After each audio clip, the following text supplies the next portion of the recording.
January 7 is the day students go back to school. There was a circle of friends named Bianca, Reese, Chloe, and Cassandra. Bianca and Reese are closer to their group because they have known each other since childhood. They came back from Christmas break, and today they returned to school. Reese saw Bianca and he called her. Hi, Bianca!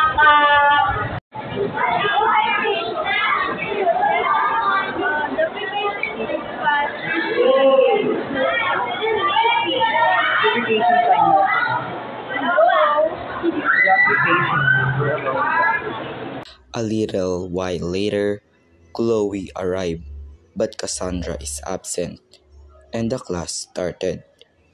The day passed, and they went home. They said hello to each other. And they noticed one of their classmates who was quiet and had no friends, who was crying, and they ignored it.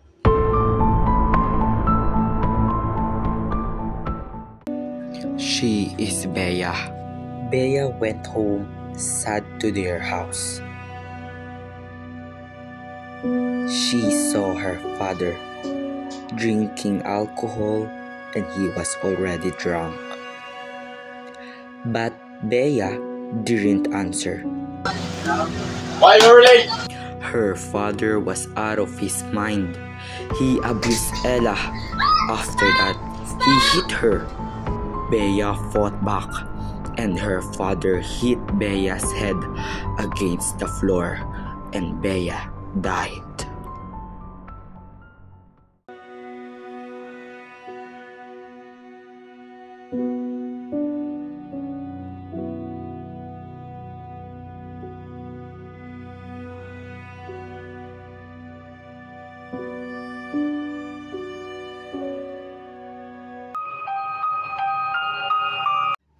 A month passed, and the day of their graduation came. The friends will be apart. It hurts to think, but they have to. They said goodbye to each other after graduation. Why aren't we in the same school? Our friendship is not over here, guys, so don't be sad. True. Congrats, sister! Don't be sad, guys. Be happy and remember this is not the end. But I'm sorry, guys. I'm going to New York. 10 years passed. The four friends each had their own profession in life. Cassandra is an absolute beauty queen. Reese owns her own business. Bianca is a successful makeup artist and handler. Chloe is a quality teacher. A former teacher said that their batch will have a reunion to be held in Palawan on August 13, Friday. After reading their teacher's message, the friends decided to meet to discuss what to do at the reunion. After 10 years, they meet.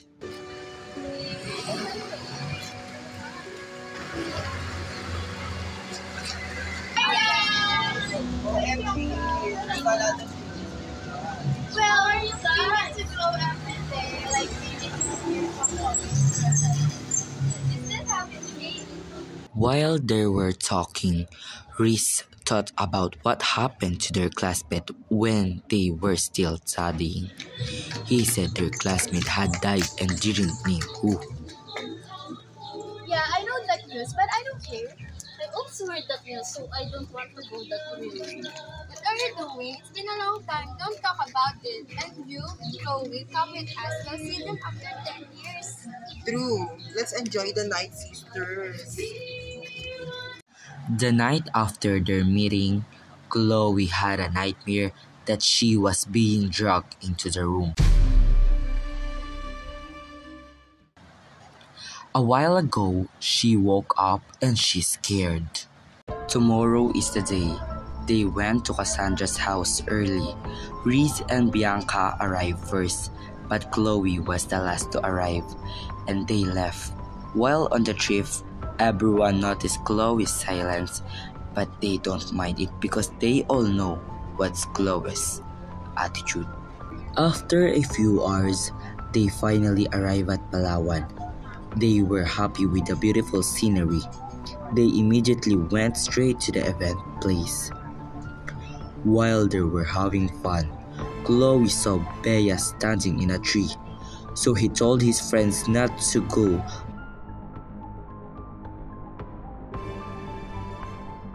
Later, a woman came to them and told them, Be careful in this house because you don't know what will happen to you. OMG, are you crazy? They didn't pay attention to what the woman said. They laughed because of it.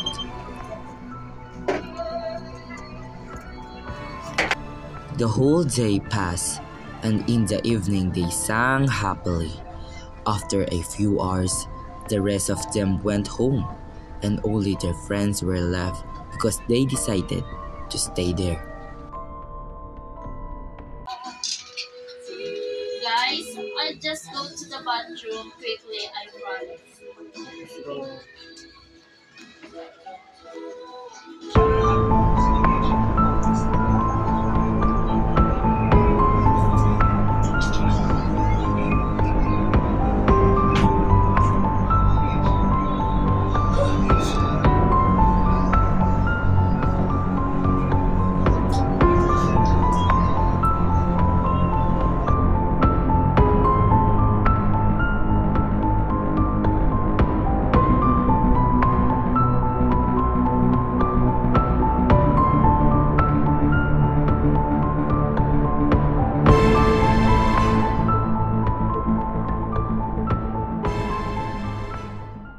It's been a while since they noticed that Chloe wasn't there. Cassandra said, Maybe it's just a stomach ache. Isn't she already performed? After a while, someone suddenly called Cassandra's cell phone. Excuse me, someone's calling. So she went down to answer it.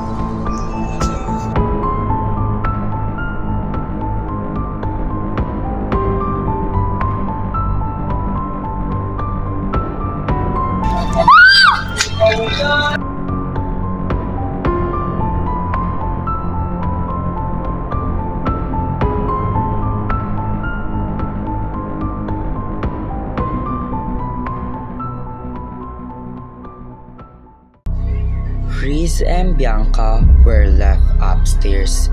Reese looked at Cassandra, but she didn't see her.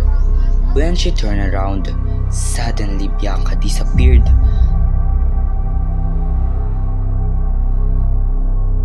Reese immediately ran out of the house when he saw blood near where he and Bianca were sitting. Reese ran off the house to ask for help, but it was too late.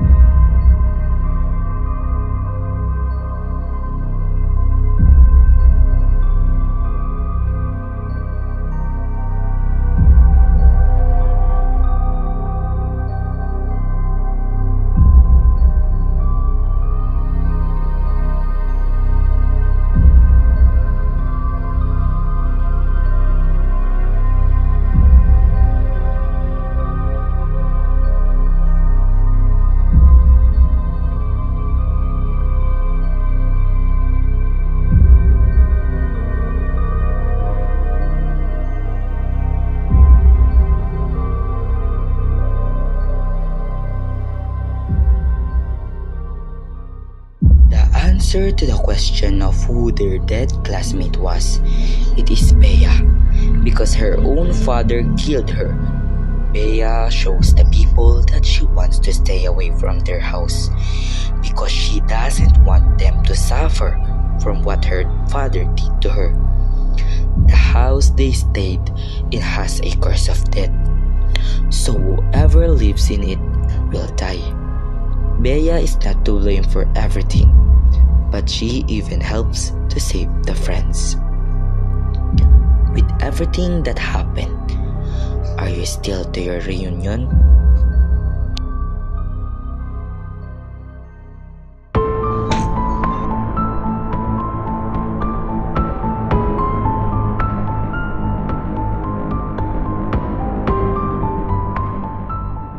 Run!